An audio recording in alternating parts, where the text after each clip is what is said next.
Well. It's about time for me to do another unboxing slash comparison video. It's been a while. I have finally got the funds up to purchase the S9 Plus. This is the AT&T branded version, as you can see here, and I'll tell you why in a second. So we're going to unbox it, and then this is my beloved OnePlus 5T. I'm going to compare it to you real quickly. We'll just see how they kind of measure up against each other. And no, the screen isn't that scratched. It's the screen protector that comes on the phone. So, we'll open up the old box here.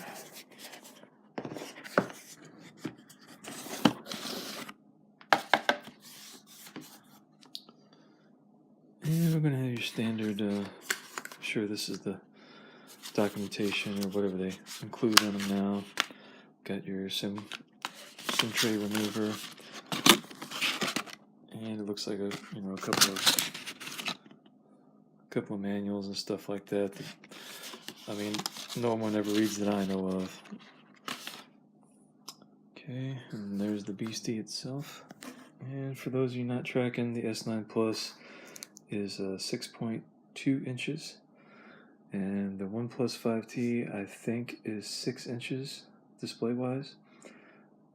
They obviously are very close in size. The S9 Plus looks to be slightly taller and slightly slimmer than the 5T. Let's see what else we got in the box. We got a SIM card that I shouldn't need because I'm just going to pull it out of my old phone. And we got the USB adapter here. USB-C to USB OG, whatever that is. Got our charger.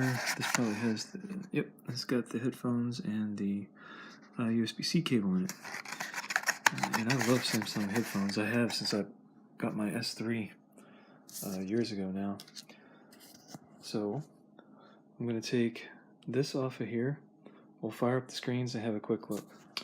Okay, we got the plastic wrapping off of it. And I had an S8 for a while, and I didn't want to like that phone as much as I did. It was a really nice phone. There's some things about it I really couldn't stand. One of them being the Bixby button, and of course it's back on the S9. It's over here on the left-hand side, and I bump it all the time because it's right there where your thumb is. This is where the power button should be, in my opinion. You put the Bixby button over here where my finger is, if I was designing it, because I don't like phones that have opposable power and volume buttons, which is what this winds up having. In fact, most phones are that way. And sometimes when I'm trying to, volume down or whatever, I wind up turning the screen off. I just don't like it. But this has got the glass back on it, and I got the blue one, and you can see the fingerprint magnet that glass backs, they just are. This has the dual camera. And then one of these, I'm not sure which one it is, maybe the one on top there, is the one that has the changeable aperture for low light shots. So I'll play with that. And the S8 had the fingerprint reader up here by the camera, and they moved it down here, which is a good idea. Something I loved about the OnePlus 5T that I couldn't stand about the OnePlus 3T. On the 3T, they had the fingerprint reader down here, and I sent that thing back to OnePlus after about 10 days. The auto brightness didn't work on it. I don't like phones that have the fingerprint reader down here. When I found out they were going to move it to the back, I was like, I'm in. I'll give it another shot. The S8 that I had an incredible camera on it. We all know Samsung has probably the best cameras out there, but outside of the Pixel. And they have the best screens. Samsung screens they're unrivaled. So, she's good and heavy. It's got that premium feel like, a lot of these flagships do. But very similar in size to my OnePlus. Alright, let's fire it up and see.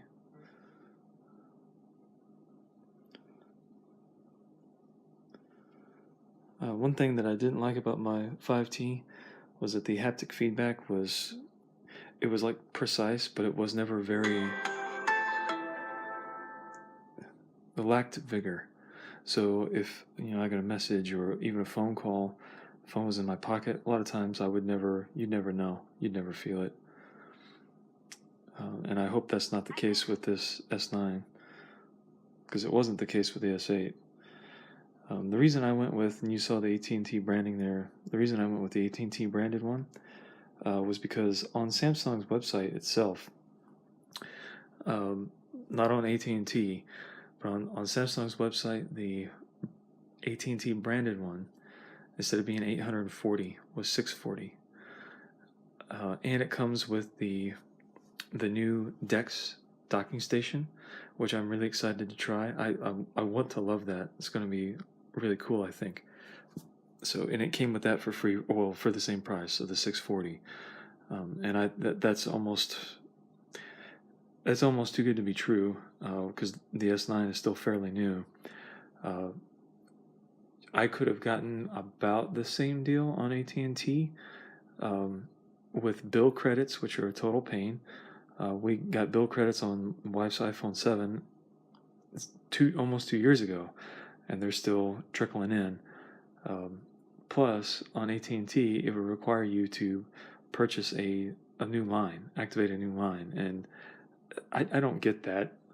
And I even tried to get the customer service representative to not do that, but they wouldn't. So with Samsung I went. So all right.